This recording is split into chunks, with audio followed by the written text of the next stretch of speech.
జనరల్గా నేను తెలుగు అమ్మాయిల్ని ఎక్కువ ఎంకరేజ్ చేస్తాను, తెలుగు భాష వచ్చిన అమ్మాయిల్ని హీరోయిన్గా రావాలి అని చెప్పి.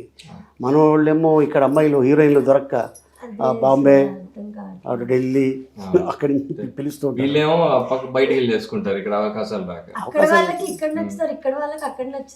చెప్పలేం కదా, ఎందుకంటే ఇప్పుడు కళకి నో లాంగ్వేజ్, మ్యూజిక్కి నో లాంగ్వేజ్, అంతేగా.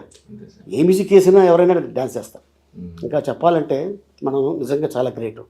మన పాటల్ని ఫారిన్ కంట్రీలో కూడా డ్యాన్స్లు వేస్తున్నారు, వాళ్ళు లిప్పు సింకిస్తున్నారు, వాళ్ళు గొప్పవాళ్ళు నిజంగా. నిజమే, మన రీల్స్ కూడా చేస్తున్నారు అదర్ స్టేట్ వాళ్ళు. సో ఇది ఆల్మోస్ట్ బాబు పాట కూడా బుల్షిట్ గయి, ఇది కూడా చాలా మంది నాకు పంపిస్తున్నారు.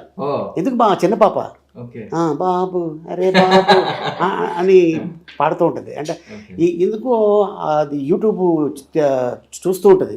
ఏంటి అంత బాగా నచ్చిందంటే, లేదు నాన్న నాకు అది బాగా నచ్చింది, ముందుది క్యాచీగా ఉండేది, నెంబర్ 1 బుల్షిట్ గై అంటుంటుంది. ఏది మీతో ఒక రీల్ చేయాలని అడుగుతాను సార్ ఈ పాటకి. ఓకే చేద్దాం, లాస్ట్లో చేద్దాం. ఆల్రెడీ మనం సాంగ్లో చేసావు, నువ్వు వచ్చావా? సాంగ్లో ఉన్నావా? లేదు సార్, అప్పుడు నాకు హెల్త్ బాగాలేదు సార్, నేను అదే ఫీల్ అయ్యా చూసాక, ఎందుకు చేయలేదా. మీ సిస్టర్ని పంపించాల్సింది ఇప్పుడు నా బదులు నువ్వు వెళ్ళి చేసిరా. నాకంటే బాగుంటుంది, నాకంటే హైట్ ఎక్కువ. అవునా? ఓకే.